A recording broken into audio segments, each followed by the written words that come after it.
All right, welcome back to Foreign Side Podcast. I'm your host, Mike Obi. So, one thing with this podcast, and sort of one of the goals that I've tried to emulate is being able to push myself to be better and to get out my comfort zone, as well as being able to network, meet new people, and to try to work together in terms of helping one another and having the iron sharpening iron approach. This next guest that I'm bringing on, I met him in the gym. We've chopped it up, numerous times in the gym, and I had to bring him on to let everybody hear some of his story. Without further ado, welcoming London Ogletree. How you doing, brother? What's up, man? How you doing? Not bad, not bad. How's everything with you? Pretty good, man. Pretty good. Taking it day by day. You know, That's all you life. can do. Facts. All right, so let's first off, where I want to start off is how I usually do with every interview. Okay. Just give a bit of background and let people understand just who you are and what it is that you do. Okay. I always like to kind of take it back to where it all began. Detroit, Michigan. That's where I'm born and raised. Mm. I was there till 12 years old. Yeah, I was 12 years old. Then I moved over here in Houston, Texas after that in about seventh grade of middle school. But just kind of where I started was Michigan. That kind of had my foundation of how I was built and how I was raised with my creativity and my grit and my grind and kind of who I am right now. That kind of led me to where I am today. So I definitely got to thank all my Michigan for sure from how I am today, but I also got to thank where I came from in Houston, Texas. So we moved from Detroit, Michigan, which is night and day, to Katy, Texas, for people who know where Katy, Texas is, a suburb, and Houston, Texas. So it was definitely a night and day switch where you kind of got to get used to that where you're coming from. And if you see a majority of African Americans to white people, is like, for me, it was hard for me to fit in at first, being in a predominantly black area to Mhm. go into that. So that was my starting kind of getting accepted over there in Katy, Texas. So that's, then I eventually went to the high school out there, played basketball in high school, and kind of was trying to make it in. Then, like, I was obese. I would call myself obese at that time. I would say I was a little bit obese, but um, just making my way there was hard because it's like you being literally the guy who was on the outside of it, coming from Michigan to Katy. Then you're still overweight. You're still in sports. I made a lot of friends. Don't get me wrong, but it's like you still trying to impress. You at that age when you're trying to impress girls. You trying to do a lot of things. Trying to be cool at that point, and it's like learning yourself. So it's a whole gang of things that was kind of hard for me. So that's pretty much my opener. I'll probably say for that, just starting off from Michigan, coming to Katy, Texas, really. Now I got you. And we're gonna peel back all these layers, man, because I think there's really a lot that could be learned from your story. And so I want to start off just with growing up in Detroit, because you said you moved here at around 13 years old. That's the age where you kind of already have developed a sense of self. You kind of have adapted to your surroundings by that age. So talk about what it was about Detroit that kind of gave you a blueprint for life. What'd you learn? What'd you take away before you moved down here? Um, just majority of my family and friends come from poverty, coming from welfare, just seeing all that. I was fortunate enough to have my dad's an engineer, my mom's account manager. So like it just my parents come from having nothing, but Mhm. they were the ones in their generation who ended up going to college and getting some, but they still stayed around those same people who weren't really doing nothing. So it's like I have all the foundation to like clothes, needing this, and this, Mhm. but I'm always either, if anybody knows Detroit, you kind of think of 8 Mile. Everybody thinks of 8 Mile because of Eminem. They be like, Yeah. oh, this, and this. But people don't know, actually, Detroit's been number one or two crime rate for, since I can think of, is at least top five.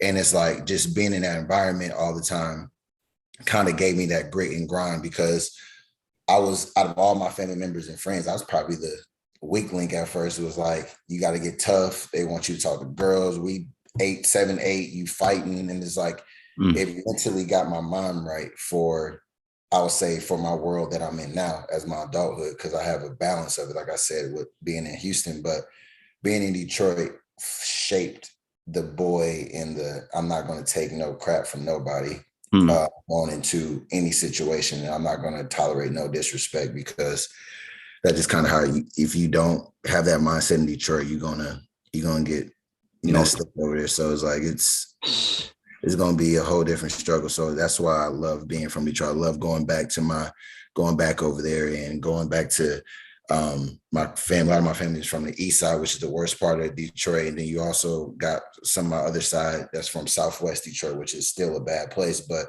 it's like I go back there to kind of humble myself. And it's like, okay, I could be over here with my family and just not have the things that I have now, Mm. or I can go back to where I'm at right now and really grit and grind and get that what I know I'm capable of and come back and help my people. So that's kind of the mindset that I got from being in Detroit and moving out of it and still coming back. So I can feel that. Our backgrounds are a little bit similar from the standpoint. My parents are both immigrants, so they're both my parents, my family. We're Nigerian, right? My dad came here first when he started working as an engineer for Dow, and he started off in Midland. I'm not sure where Midland is in reference to Detroit. That's where he got his start off. Then he married my mom. My mom came down here, and they had my first two siblings, and then moved down to Houston in the '90s. But it was still the whole, you know, like you have to come from nothing. You don't know, you're new to the country, and you have to build your life from the ground up. You don't know anything, you have to figure things out on your own. And I think that's what they tried to instill in me and my three other siblings. Just, hey, you have to work hard, there's no excuses. And you have to just make life what it is. You have to just try to make the best of it. And it's going to be hard, but tough people persevere, and they figure out a way to become successful. So I definitely can understand that message.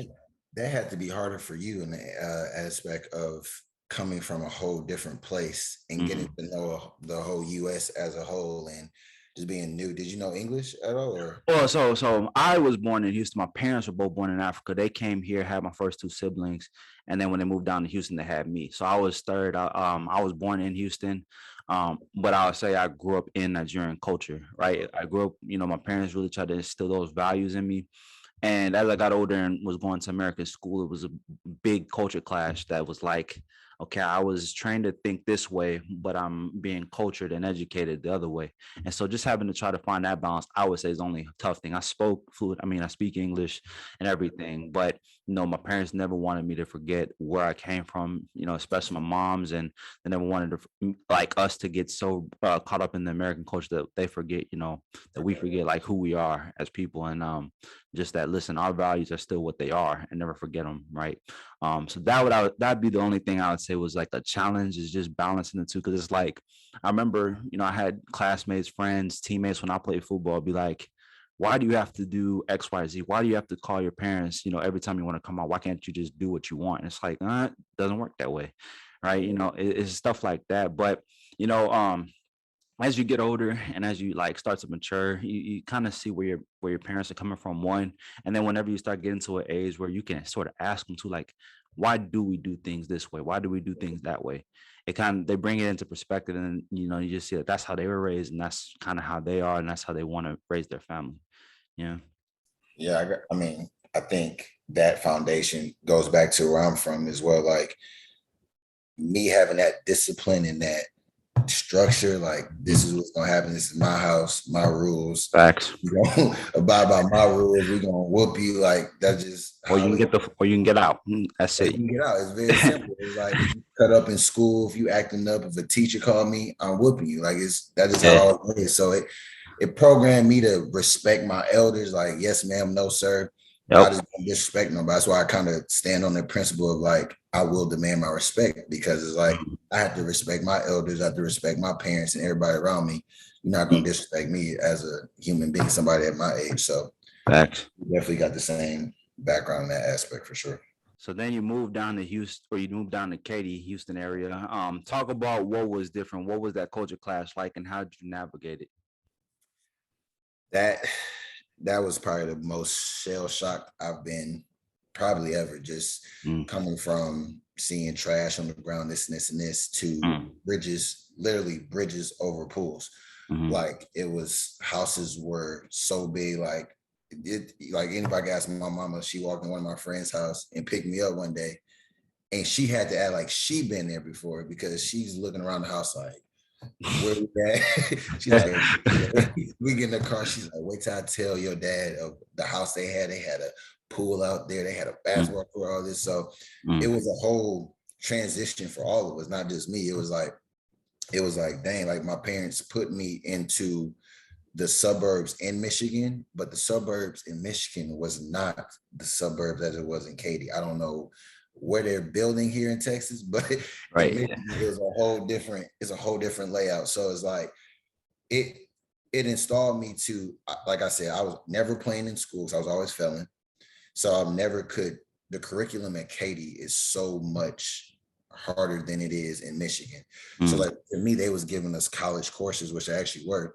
mm, And it was like I was taking it for granted, me being a kid, like I said, wanting to fit in, don't really care. You go home, throw my bag in the corner, trying to play the video game, just trying to stay cool, this and this. And then when the report cards come, I'm failing. And it's like oof. ineligible, I'm getting in trouble, like I said, getting whooped, like, and I'm still not learning. But if I had the mindset that I had now, Mhm. I'd have went a whole different approach. I would have been like, it's important to be in school. It's important to have an education. So maybe I could have been, you never know, go D1. My biggest regret is not playing football, but I never played football a day in my life. Mm, But just being in Katy definitely helped me in that aspect of growing up as a mature man that I am now. Like I'm not on that little child stuff anymore that I would have been if I stayed in Michigan or Detroit. It forced me to go to college. It forced me to get a degree. It forced me to kind of have goals in life and think about having that mindset of an entrepreneur now. So it definitely helped me a lot being over in Katy.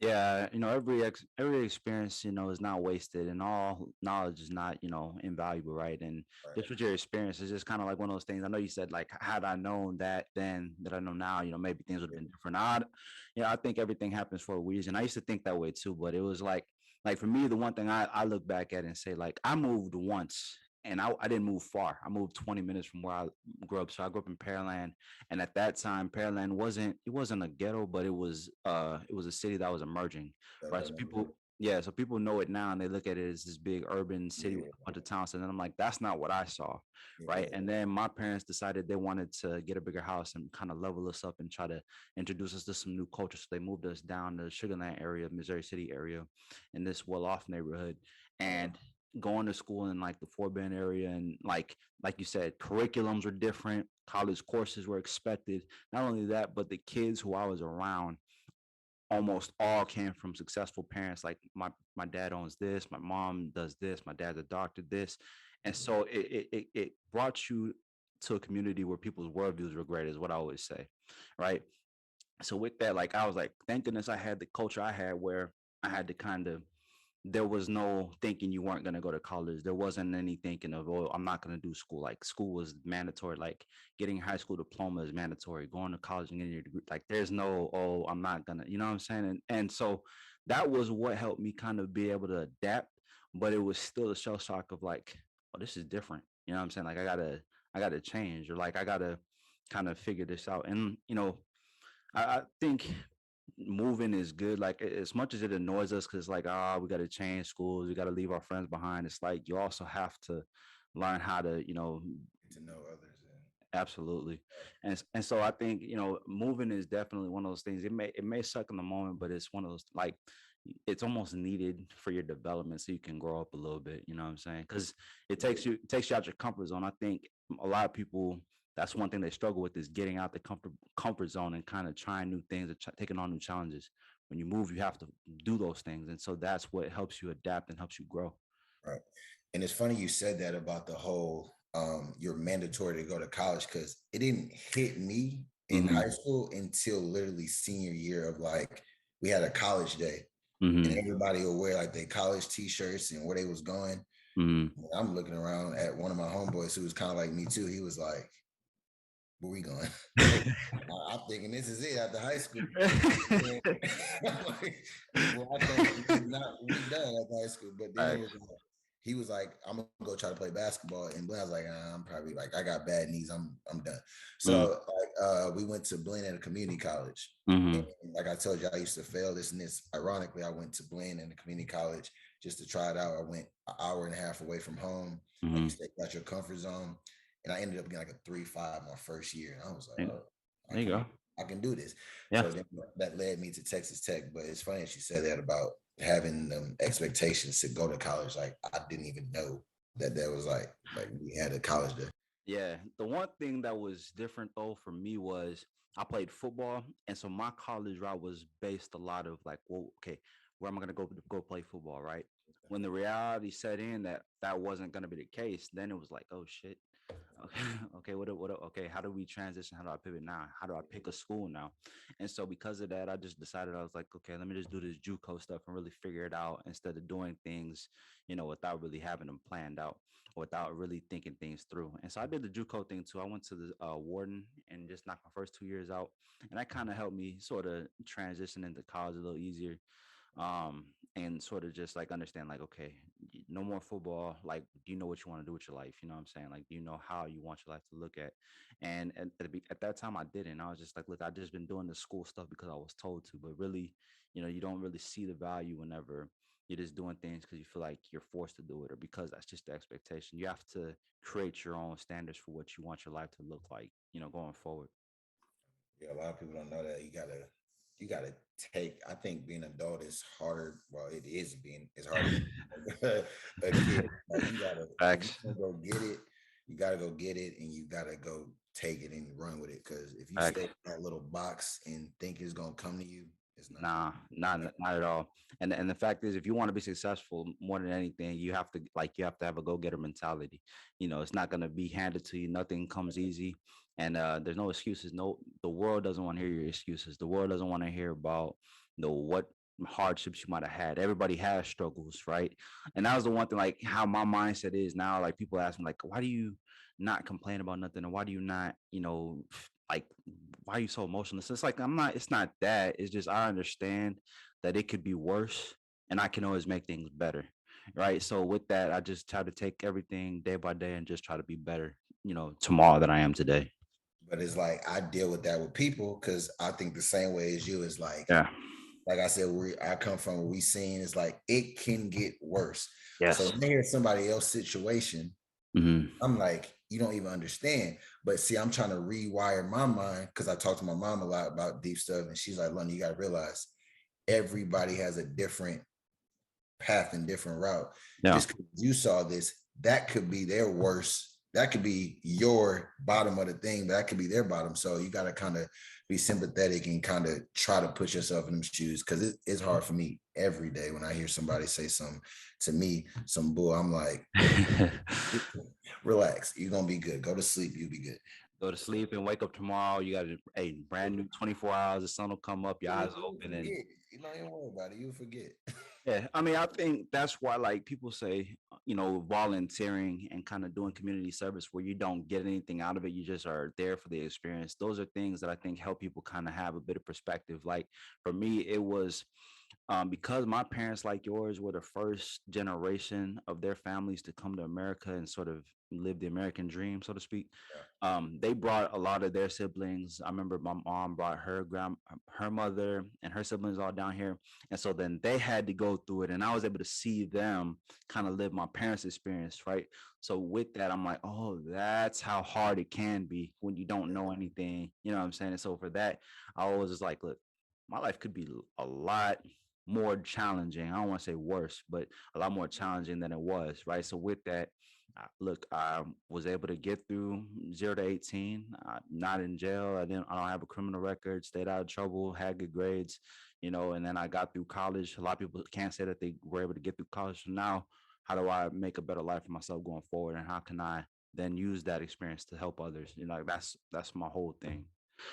Yeah, man, you said it best. Like they got to see your parents and kind of they had those resources. And I think that's the difference between the hood and the suburbs. Like they Mm, have the resources that they don't.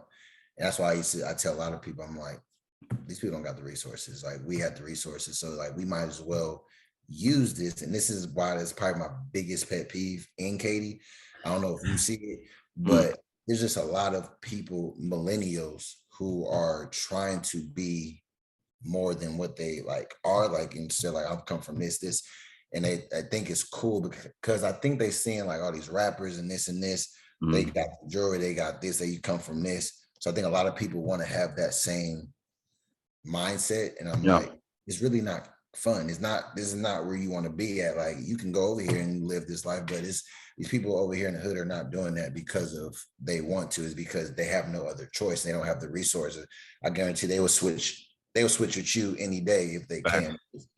That's kind of why I just stay in my own lane with it, because I'm like, these people don't even understand. So Yeah, for one, is resources like you talked about, and then one thing I know is it's the knowledge and know-how, right? People who grow up impoverished don't have the same access to education as the people who are more well off. Now, that's not those children's fault, right? I'm not blaming anybody, but I'm just saying that is a reality, right? So, like you talk about the millennials who are trying to live that lifestyle of rappers and stuff. I'm like, they think it's cool because that's who the people that they emulate, embody, right? So they think I want to live that way. I'm like, yeah, but you look only with your eyes, which makes you easy to fool, right? Because because you don't know all the struggles that they have to go through. It's like when people watch these crime shows, really, like on TV, and they think, oh, it's easy, I could easily do that. I'm like, nah, they're not telling the full story. It's not that easy, you know what I'm saying? But just let's transition on. So you go through your Katy, you get through high school, and then you go to Bland. You spend 2 years in Bland, and then you transfer, and you start to kind of make your own path into your adulthood. So talk about what happened after Bland and how you got to where you are now. that was actually another roadblock, and kind of got me super intact with my fitness career, actually being at Mm, Blue. Because like I lost all my weight in high school, like my senior year, but I was just kind of skinny at that point now. So mhm, got to Blend in Brenham. That was the first one. And Brenham brought me back to Detroit because it was like it was a lot of black people. I'm like, oh, I'm mhm, back over here. I'm like, this is great. I'm comfortable in my own skin. And like, mhm. even though I'm always comfortable in my own skin, I'm always gonna be who I am. Now I feel like I'm not getting judged for being who I am. Facts. So it was a good year of that. And then it was boring while I was in that moment. But me looking back, I'm like, that was probably some of the most fun times I had, just getting to know more people, networking. And still to this day, I'm still cool with a lot of people from Blaine. Mhm. But it had this little gym over here in Brenham. And I was locked in. I wasn't recording nothing. It was like Instagram was out, but nobody was really posting like that on, besides like the Simeon Pandas and the Ulysses and stuff like that. Like those Yeah. were the people who were posting at that time. And Simeon wasn't even as big as he was. So it was like I thought those were like famous people at like where they are now, but like it's just like they were, I thought they was famous at that point. But Mm, anyways, like it forced me to really mentally find myself in that gym. And facts. like that's when I started throwing up weight. And like at that time, if I was doing dumbbells for 70, it was like this shit is hard, but it's like you got to keep going, you got to keep pushing it up. And I just built that mindset of keep going and keep going. My diet wasn't the best, but it was there. But like it just trained my mind to kind of be like that. And then I went to College Station in Blaine as well. So then I kind of bulked up the nasty way a little bit over there, and Mm, like school was good still over there, but mhm. bulked up the bad way. And then I was like 260, 250, and I was like, oh, here we go. Like I'm in this bad bulk. And then I came back to KD1 Christmas, and Mm, my parents were still in Michigan, but I stayed with one of my friends. I told him, I said, when I leave, I'm coming back 50 pounds lean. I'm about to be shredded. And mm, that's what I did. I came back, and I'm something I've realized about myself even to this day. mm. I need extreme isolation to really lock in and find myself. And like, it's cool to like go out and do this, but if I'm isolated, I feel I Mm. can achieve literally anything I put my mind to. So Yeah. I did that in College Station at Blend, lost those 50 pounds, got shredded. That's probably the leanest I've ever been, even to this day in my fitness career. Mm, But that was my biggest jump, because I was like, where do I go after Blend? It was like kind of high school again. Like, I'm done. I got my associates or whatever. And then it was like, no, go to, so it was between Texas State or Texas Tech. Like mm. I said, knowing me, I had that 1.8 GPA in high Right. school at Seven Lakes. I said, if I go to Texas State, I would fail out. That's a party school. I'm not gonna make it. And I know myself. Let's go to Texas Tech. So I went to Texas Tech. It's Yeah. a party school, but it's not like Texas State.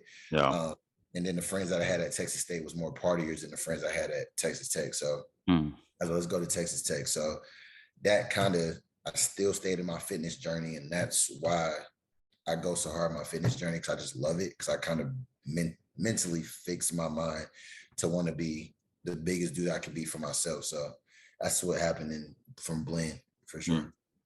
No, I could definitely feel that story because it's kind of the same thing. Again, like our backgrounds are pretty similar, just we approach it Yeah. different ways. Like for me, you talk about isolation enabling you to have success, especially in the gym. I was the same way because I remember like thinking back at it, I was 19, 20, and all I did was go to the gym. Like I'd go to school, I'd knock out whatever I had to do in school, and then I'm in the gym.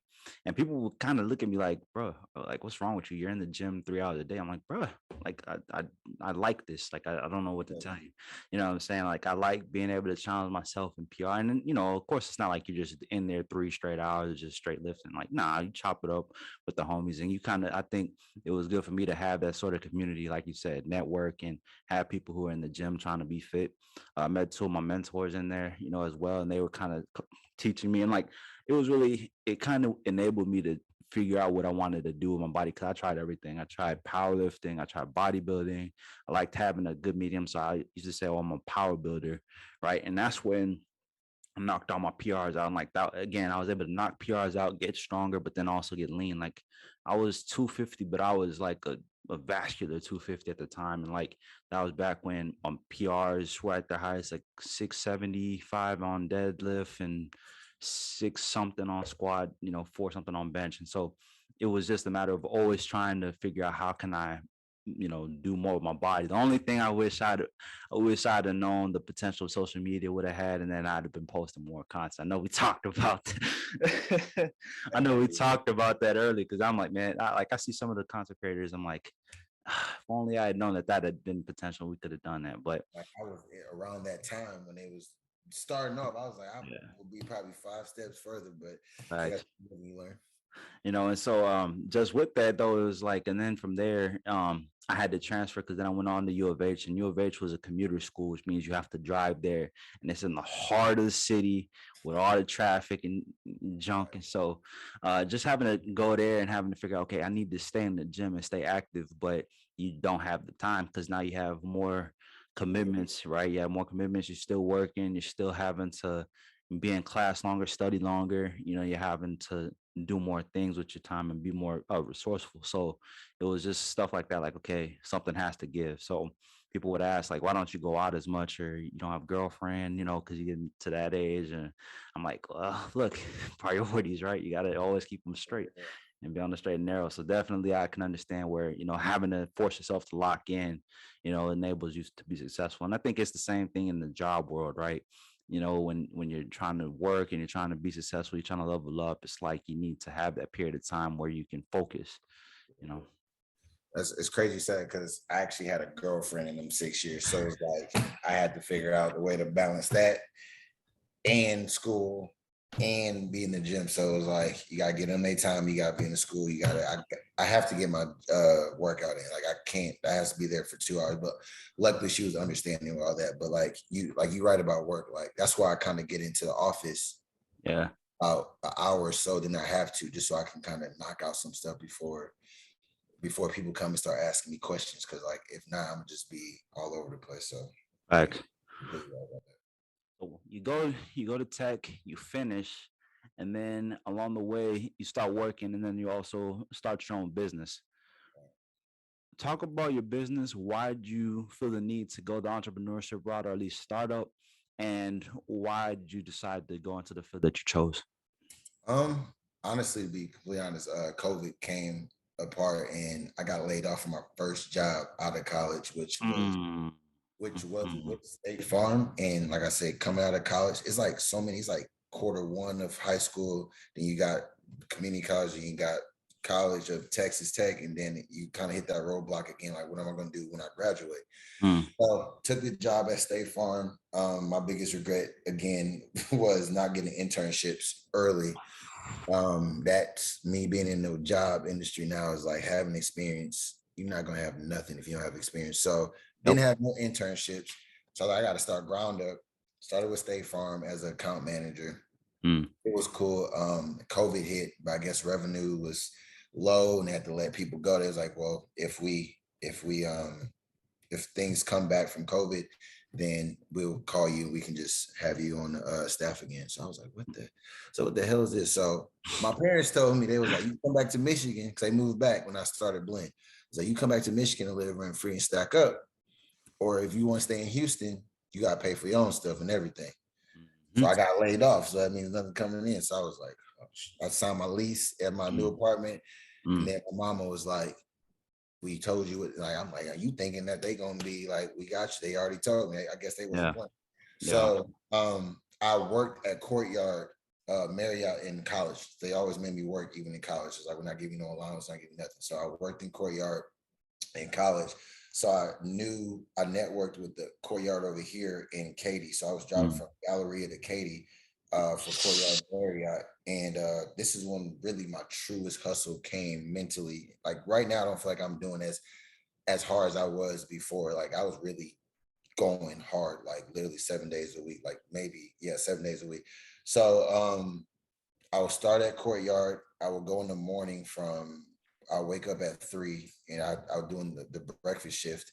So I would do 5 to 11:30. So I basically leave at noon. And then that's what made me was like, okay, I'm in fitness. Everybody knows I can cook. I come from a background of family in Detroit who can throw down, cook, soul food, this and this.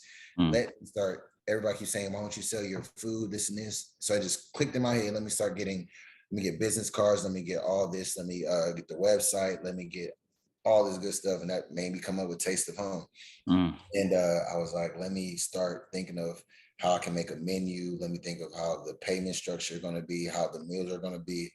And God is good. It blew up quick, like for like somebody can live off of, and like it's still growing. But I got literally probably 35 customers like that was really coming to me, like I would say in the first 3 to 4 months. And I was like, this is crazy. So it's like I would have to make 150 meals to 200 meals like on some like Friday, Saturday. I'm like, this is too many meals just for one person. If you see my apartment right now, it's a 640 square foot place.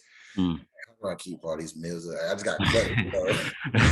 But you gotta keep bringing the money in. You gotta keep doing all this. So it taught me to have my organization skills. I had to get those really into tact because I got to do Courtyard and I got to make this, and then I got to come home. I got to meal prep for all these customers.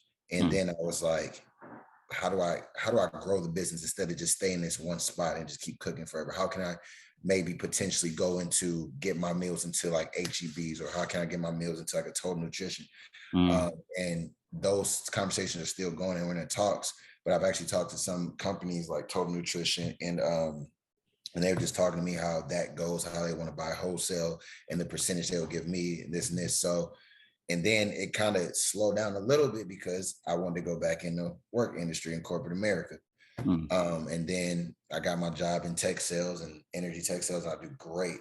But it's like, it was so hard to work out, keep Courtyard. I was going to try to literally keep my job, work Courtyard and still do that. And it was only one of me. So I had to quit Courtyard. I don't need it.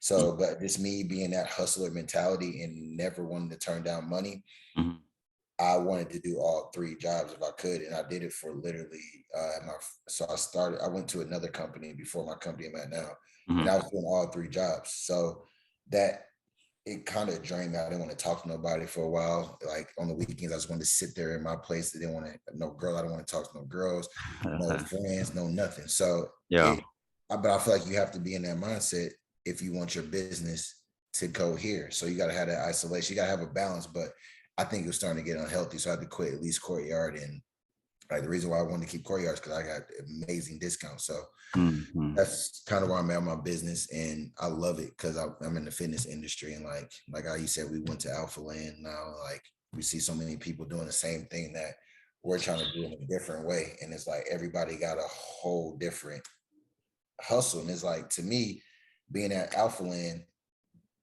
it's motivation, because I'm like, okay, you guys making a supplement company, you guys are online training, you guys are Mhm. trying to get ready for a competition. Yes. Y'all are all trying Yes. to do something for yourselves and grow your own brand, which to me, that's dope, because I'm be real, I don't want to be in corporate America for my whole life. Y'all Nah. trying to build y'all's brand and really go with it. So to me, that's kind of where I'm at with my business. I need to take it to a different level and stop getting complacent, because anybody can get complacent, and that's going to be the biggest fear of anybody if you get complacent. Yeah, amen to that. First off, Taste the Home. That's the name of London's business. So if y'all need any meal prep services, reach out to them on IG. We'll have everything plugged in just on that tip. And then since you already talked about it, let's go ahead and segue into the next topic, which is Alpha Land. So one thing we talked about at the gym and just sort of off camera is the value of fitness, but not only fitness, but networking and connections, right? We both attend Alpha Land Gym here in Houston, new big hot spot. And I don't know about you, but I get asked a lot, why do you go to a gym like that? Like, why'd you go to Alphalete first? Why do you pay that? Is it worth it? Is it really? I'm like, Yeah. you gotta first. I'm like, yes, but you have to be here to really see it. Like you said, like it's not just you're not just paying for a gym. It's almost a life changing experience from the standpoint. Everybody there is hustling in one way, shape, or another. Like the owner and his people, all his people have leveled up. You have the guy who does the candy, you have the guy who does the naka, and then you have everybody who attends that gym. Everybody's in some way, shape, and form, trying to do better for themselves, whether it's just getting their body in tip top shape, right? Or, working on their own brand, working on their own fitness company, their supplement company, their weightlifting strength, whatever the case may be, everybody in there is hustling. Naturally, you just like once you surround yourself with that type of environment, with those type of people, you naturally are gonna think to yourself, well, shit, if everybody in here is doing it, why can't I? Right? You lose that victim mentality if you ever had it real quickly, or even if you're a person who might go with the flow of things, it instantly puts that battery in the back to be like, okay, I need to do better. I need to be doing something, or I can do something. Like there's more to this, and that was the thing for me why I decided to even think about going somewhere else. Cause I had been going to, a commercial gym here in the city and I was, doing my thing, but I was like, man, I'm trying to get out my comfort zone. I'm trying to push myself. Like I'm a young man who's trying to make his mark. And the only way to do that is to really surround yourself with like-minded individuals, people who are going to push you. I mean, you can push yourself only so much, but when the days are tough, when you've had a long day at work, you try to go to the gym and you're tired, you're just like, I'm finna go home. I was like, shit, let me go ahead and figure something out and be solution oriented. So, back in July last year, I was figuring out, okay, how do I want to level my life up? Let's surround myself with new people and get out of my comfort zone, right? Because my gym I had been going to at the time was like family, but it was like sometimes you got to step away from family and try something new, right? And so I did that, and like that's been one of the best investments ever. And then they opened a new Alpha Land, and it's like this shit is straight out of a movie. I always say it's like three, it's three gyms in there. They have a retail store in there, but it makes you almost like you look forward to that every single day, like to the point where you could have had a tough day at work and you could have had a tough day doing business or doing whatever, and you might feel drained of energy. And then as soon as you walk in, you're just like, psh, it's time to work. Like, all right, let's do what we got to do. Also, I think this is an underrated thing that people don't talk about, the psychology to it. You pay a good buck to go to a gym like that, right? So you're not gonna not take it seriously. You look at a place like a Planet Fitness, not to throw shade, but it's inexpensive, right? So naturally people can think, psh, I only pay a certain amount, I only pay $10 to go to the gym. I don't need it today. When you pay that good little penny, it's like, all right, shit, yeah, let me not slack off, let me get there. You know what I'm saying? For me, I got a discount, honestly, because I was going to Me too. Lifetime. Me too. So I was paying 160. But to go to your Hey. point, like I literally, and me being humble, I love to be humble, but Yeah. like I literally was like probably the biggest at Lifetime. And I was like, I don't find no motivation here. It's a family gym. Like I'm out here with these dumbbells. I'm throwing this weight up. I throw them on the ground like it's 130 pounds in my hand. Of course, I got to throw it down. It's too heavy.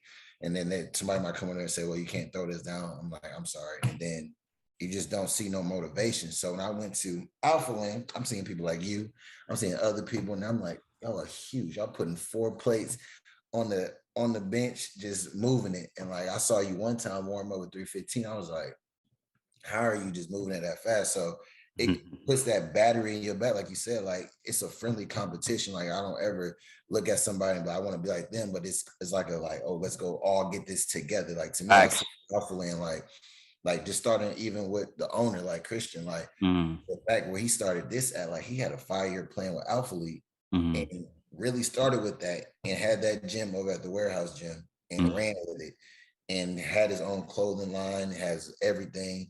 And then he got a girl and she had her vision. And then she started her collection with Buff Bunny. I'm like, they some hustlers. Like, I inspire people who just got that grind because like that's not facts. easy. And then you think of something outside of the box. Like, so most people would have stopped at Alpha League, but like Mm-hmm. you had a vision to have this castle, like you said, like a movie, and then Mm-hmm. you walk into Alpha Land, you be like, got 3 gyms, retail store, got Right. the food restaurant. You guys got a basketball course. They still building on it. They got football field. They got it's just too much. So it's like you definitely gotta glorify somebody working that hard and just everybody else there. And it makes you, like you said, if you don't, some days I don't ever want to go to the gym. I'm tired of work. I'm mad from what happened. But I'm thinking about all the people who are in there. As soon as I walk in, I'm still like, I don't want to be here. But then I start seeing somebody throw some weight. I'm like, let's wake up. Yep. Exactly. That's exactly the feeling. Like you walk in there, like, man, I'm tired, man. I could have easily stayed home, man, and just rested. You walk in and you're like, all right, well, that's not happening. You know what I'm saying? It's time to go. Or, and then and it's also just that community too. You know, if you go to the gym at the same time every day, people kind of almost look forward to seeing you or expect to see you. And if you don't, it's like, yo, where you at? You know what I'm saying? So it's that accountability, right? Having those type of people in there. I mean, like I know I'm a pretty strong guy from what people tell me. You know, I like people who I also like, challenging myself to kind of get more aesthetic and to, build on vascularity, try to look the part and be the part, right?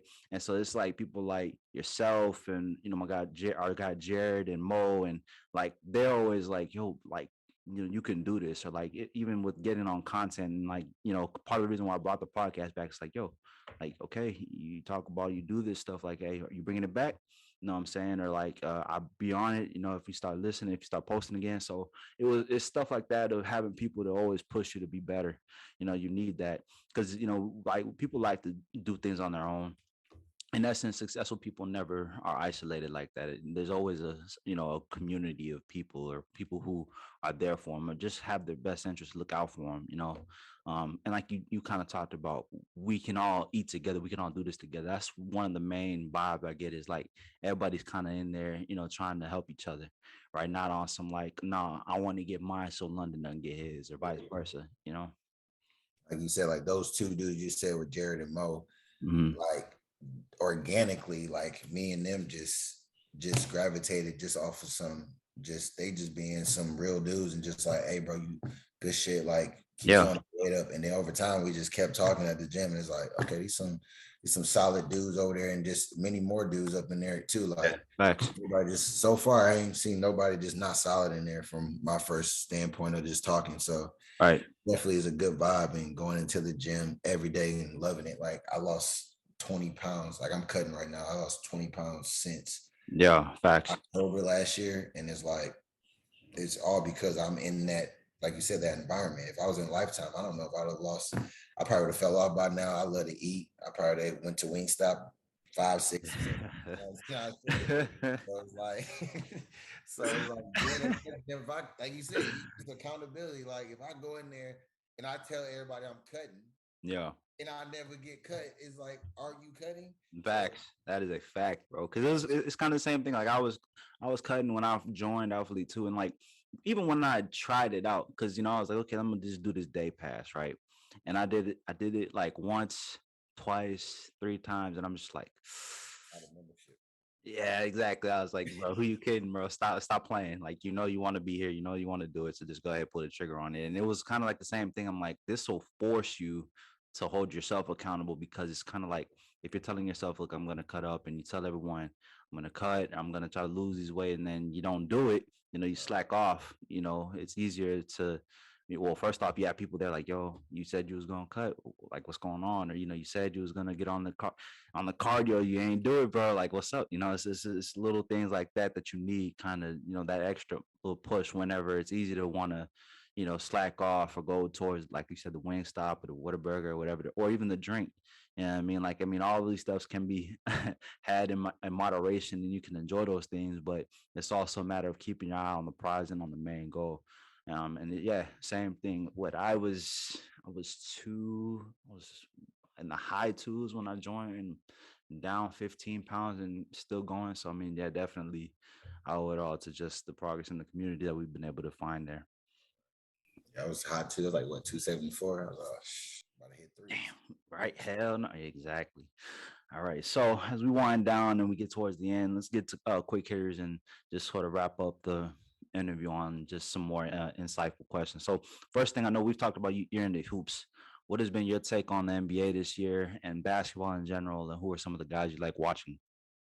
I think that's a good question. I'm a Laker fan, so like literally, like a lot of people like, oh, you a bandwagon? I'm like, no. Like it used to get bad. Like I actually told my homeboys I punched a hole in my wall like 2013 because like so we had like the Robert Sacrays and the Wesley Johnson. Kobe just tore his Achilles. I'm like, God damn. we're horrible right now. So it just, and then we went on that 6-year drought of the Lonzos, the Brandon Ingrams, and I love those young guys. So I was like, we need to keep them forever. And D'Lo and Julius Randle. But LeBron came, and I was a LeBron hater. Like I used to hate him. And then I started watching him every game. I'm like, okay, this dude might be the best ever. Like, let me stop hating on him and just accept. Because I'm a Kobe dude. Like, let me just accept that he's probably better. So I'm a Laker guy. I hope we win. It ain't looking like it because AD is made out of metal paper, but no, he made out of glass. He like that glass dude off of SpongeBob. I was born with black glass poems and paper skin, head ass. Drink some milk. Strength and conditioning coach ain't doing it, but we got to figure something out. But Russell, he too fast. He got to go. But my favorite. You go? What'd you say? Oh, what'd you say? You said Russell got to go. Oh, are you a Russell fan? I respect his tenacity and his progression. No. In all seriousness, I respect Russell's game. I respect his drive, his grit. He actually cares about the game, which is more than a lot of guys in the league, can say about themselves, or from what I see. So I can respect that, but it's just a matter of there's something about a person's stubbornness to want to adapt. Like everybody's been telling you since KD left in 2017, like, yo, you're gonna have to adapt your game if you're gonna slow down. You're doing too much, and still that hasn't been the case. So it's more so I understand he is what he is, and with that, it's not going to work with this team. It's more of my approach on Russell. Yeah, some of the young players, like I said, Kobe, my favorite player. I love Devin Booker. To me, he models his game to me like Kobe. Like me seeing that all three levels. You can play on a block, you can play mid range, you can shoot the three ball. You put your back to the basket. I love Anthony Edwards. He got that dog mentality. I love him very much. Rob Morant, I liked him since he been. Sean Moran is a motherfucking dog. I saw him his rookie year. Everybody got mad at me. So I was like, he top 5 in the league. And they was like, not yet. I'm like, no. It's because you're a rookie. Like, I'm telling y'all what the heck I'm seeing. Like, this dude is, he can, like, when he called himself a point guard, I was like, what is this? Like, okay, Jesus, right? Literally, he can score the ball. He can find you. His moves is crazy. Like, I ain't gonna call him no Kyrie with it, but he can get around. His athleticism is out of this world. Like them players, I think the game is in a good hands. Yeah, for sure. And y'all dunk on you too. Like, god dang, I'll be like, bro. Maybe he might jump over you. So these kids, that's why I told my son I'm not putting my son in basketball. That's it. Yikes. You get your son on the poster, yo. My kid is not playing basketball because it's possible to make the league. Off baseball, football, boxing, Man, but so yeah, just on the Lakers, yeah, man. I mean, I was a LeBron fan, so I was approaching his going to the Lakers the opposite way. I was like, man, you know that's a Kobe town. You know that y'all were seen as rivals because y'all competed against each other and all that. So people aren't gonna want you there. Then they have these young guys, that I know you're not gonna really mess with. Even though he messed with Lonzo Ball, I think you like Lonzo. I think he was all right on Kuzma, but it was just a matter of look, I'm trying to win now, right? I My made whole, so mad. huh? Made me so mad. He shipped out everybody. I was like, bro, what is this? Okay, here's the only thing I say about that though. Who's to say if y'all had kept that young quarterback, y'all had it, they would have developed under Luke Walton because Luke Walton went to Sacramento. Sacramento still hasn't made it to the playoffs, so that's one thing. And then who's to say that they would have been able to coexist with one another? Because okay, if you had had it that way, okay, who was going to be the top guy? Was it going to be Brandon Ingram? Was it going to be Lonzo? Was it going to be Kyle Kuzma? Brandon Ingram. Yeah, we say that now, but we don't know. And then Jordan Clarkson, would they have flourished the way they were? So that's the one thing. It's like, and this is LA, it's LA. That's true. The pressure isn't, what I'm saying, built that way. Who's to say Lonzo would have developed the same way in LA as he would have if he had just been able to go to a small market where nobody had eyes on him in New Orleans and then now in Chicago. So I think them getting shipped out really put that battery in their back to really have to like understand like this is a business and I can be shipped out at any moment. Right, You know right. what I mean? That's just on when people say, "Oh, LeBron got all those dudes shipped out." I'm like, yeah, but okay, who's to say that it would have went that way that we talked about? Who's to say that they developed the same way? Because one thing is there's a psychology to basketball that I look at where it's like you kind of have to get that bitter taste in your mouth to put a battery in you. Some people have it naturally, like a Devin Booker, who they've grown up around the NBA. They have fathers who have taught them the game. They have it naturally. Other guys, it takes them going through some bittersweetness and sort of realizing, like, look, nobody's gonna pander to you like you think you are. You know what I'm saying? Um, but it all worked out for them. I think Brandon Ingram was able to get his game off in New Orleans and really be the focal point of the offense. Lonzo was able to develop. Josh Hart is now got his money. Um, and just also there's this whole thing of like, well, LeBron, stunts people's games. I'm like, okay, so let's play that out then. Brandon Ingram went on to New Orleans. They didn't make the playoffs, did they? Okay.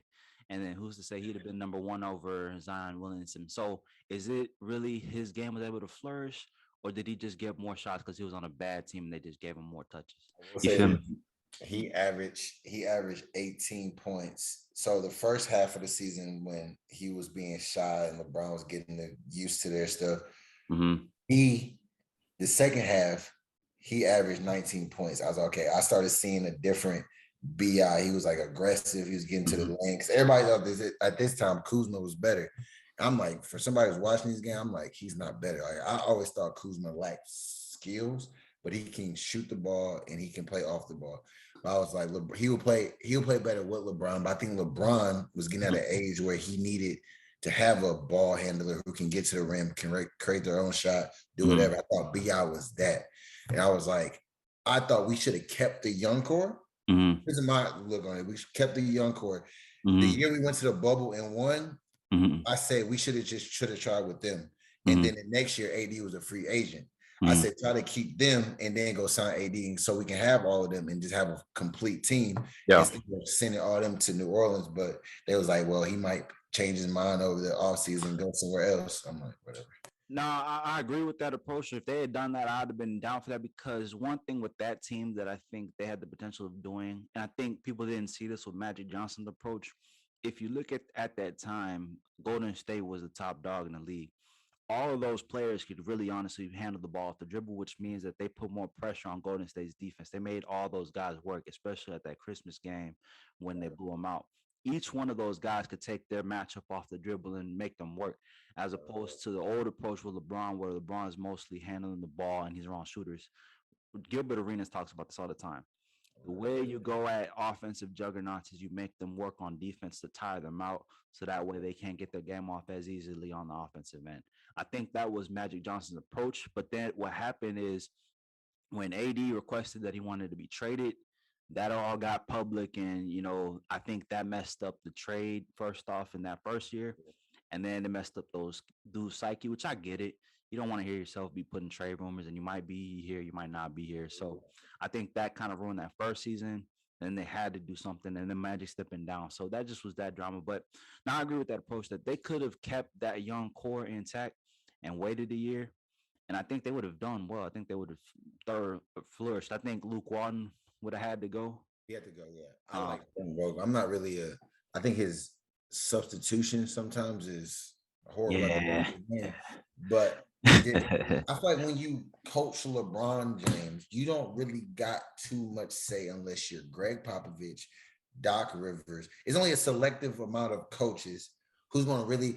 I guess T. Lue had. I don't think he even had that much say in my head, but it's like he got LeBron's respect because he played the game of basketball. He held and he held LeBron accountable to a degree where it's like, LeBron knew he couldn't, step to him. But I think every great player has it. Like everybody likes to say, oh, it's only LeBron. I'm like, Michael Jordan didn't really have a coach respect until he got to Phil Jackson. It was the same thing with Kobe.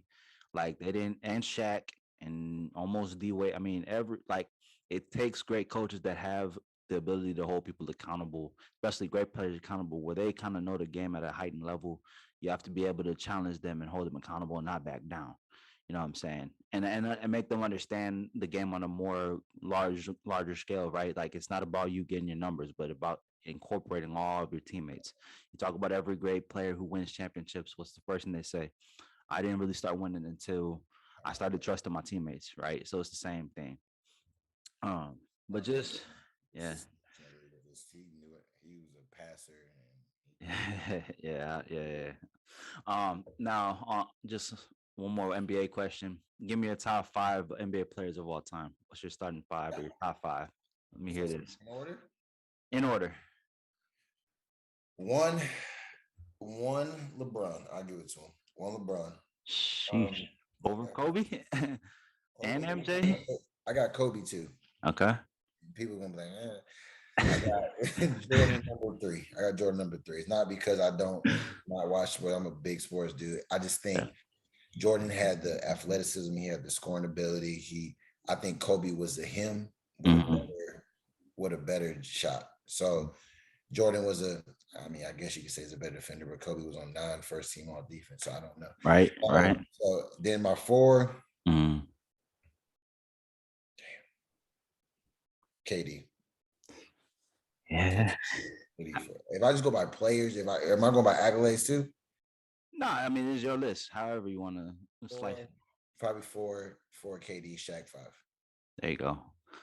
Yeah, those are all players who we kind of watched too. So I mean, yeah, it's about my list. If I had to construct it just off of guys I watched with my own eyes, yeah, it'd be Bron, Shaq, Kobe, because I like Shaq better. I was a big guy, so I prefer big men. Pause. So Bron, Shaq, Kobe, KD. 5. MJ not even. Oh, well, I mean, of course, MJ is grandfathered in. Like, I mean, of course, if you want to do it that way, then it'd be Bron, MJ, Shaq, Kobe, KD. Like that'd be it. I think these older dudes and people, like I said, Gilbert Arenas, they talk about it. I'm so happy that people are starting because ESPN won't cover it. But it's like, and it's not their fault, but it's like these older people just wasn't as skilled as it's like even like another 10, 20 years, they're going to be better than, it sounds crazy, Kyrie Irving. Like somebody's going to be more skilled than Kyrie Irving. I think he's the most skillful player I've ever seen. Or you might see somebody jumping 47 inches off the ground now. Somebody's going to have a 53-inch vertical one day, 55, and you're going to be like, that doesn't even sound realistic, but somebody's going to do it. And it's like, I mean, I don't think nobody's going to ever shoot better than Steph. If somebody does that, then that just shows you how just evolution goes. Because like Jordan, that's what I think Jordan is. Jordan was so advanced. He was a player now. They put him back then. Yeah.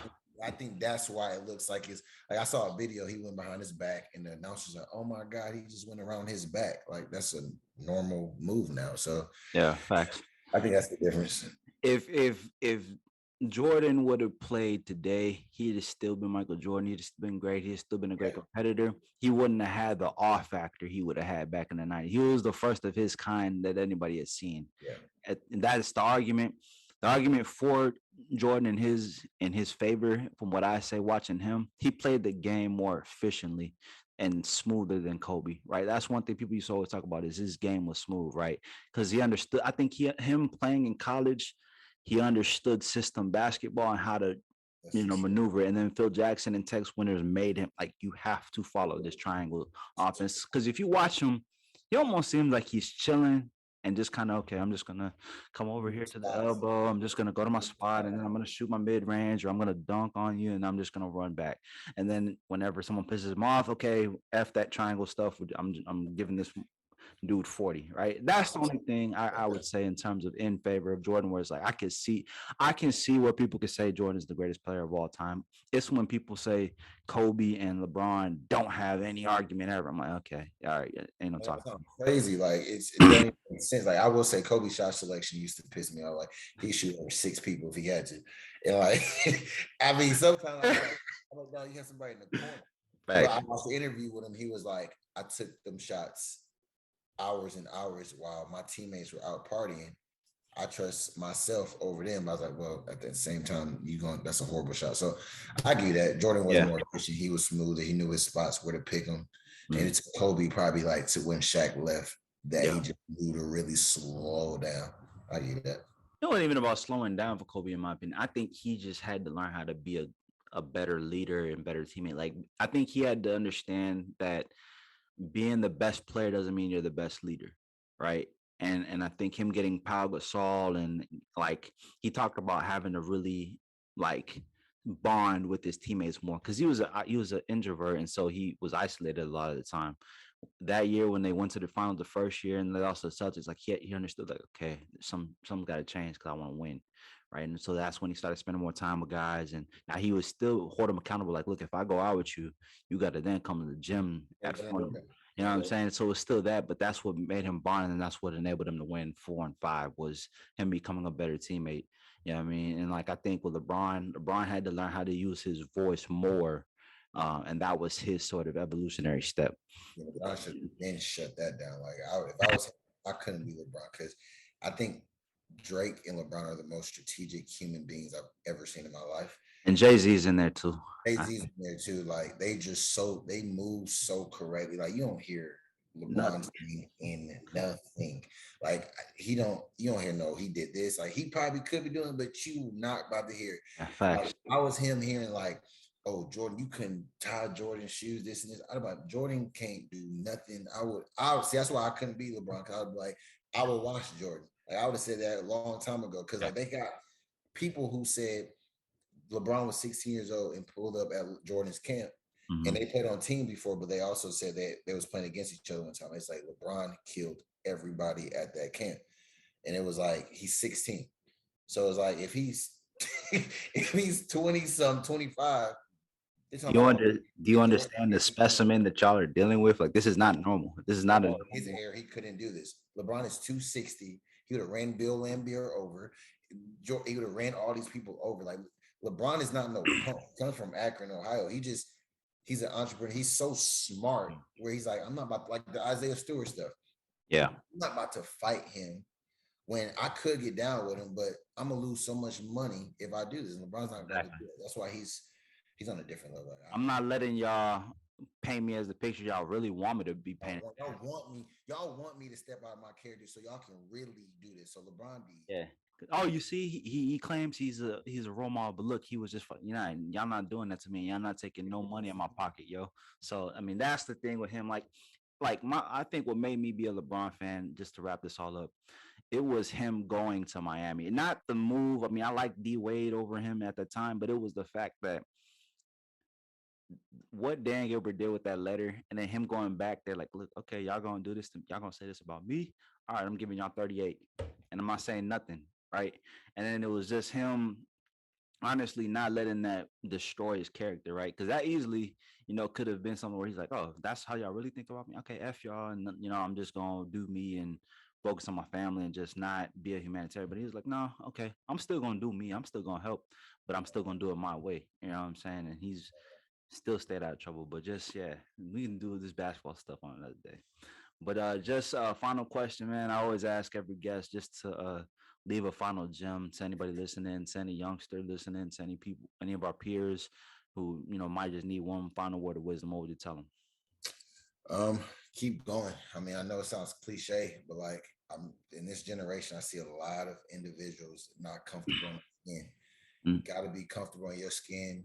Do not. We come from an age where you kind of see things on Instagram and you think it's kind of realistic. Like, mm, don't track another human being's success, because you're gonna kill yourself if you're trying to keep going over. This guy's doing this girl's doing this. Stay in mm. your own lane. Stay true to yourself, and kind of just trust the process, and it will come. If you stay in the same course and take it 1% every day, I swear you'll be successful at whatever you want to do. They didn't There you, lie. So there you go. Amen to that, man. That's a wrap for us at podcast. I want to thank guest London Ogletree for coming on and giving us some of his time, man. I appreciate it. I appreciate that, man. I appreciate it. And y'all get used to his voice. Y'all might hear him again. You might hear me again. I might come back and say some more gems. That's really just my first tap into this. Wait till I expand the horizon with it. So That's a fact. That's a fact. Well, you can catch this episode on all your listening platforms as well as YouTube and the Anchor.fm platform. Much love.